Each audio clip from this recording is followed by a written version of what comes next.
हे बालक, तिमी के वरदान माग्छौ? म तिम्रो भक्तिदेखि ज्यादै प्रसन्न भए। वरदान माग बालक, वरदान माग। म तिमीलाई वरदान दिन तयार छु। गुरुदेव, मेरो तपस्याबाट तपाईँ प्रसन्न हुनुहुन्छ भने मलाई यस्तो वरदान दिनुहोस्। मलाई रातभरि निन्द्रा लाग्दैन।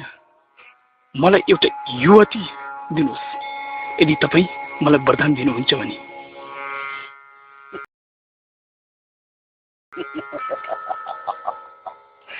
हे मूर्ख बालक, तँलाई युवती वरदान दिनु?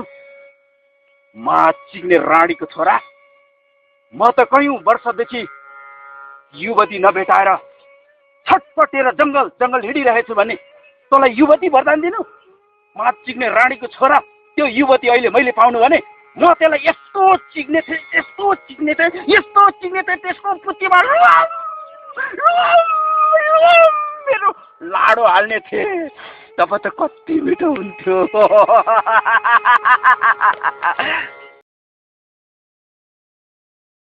त्यसैले अब मैले युवतीलाई त चिक्न पाइन।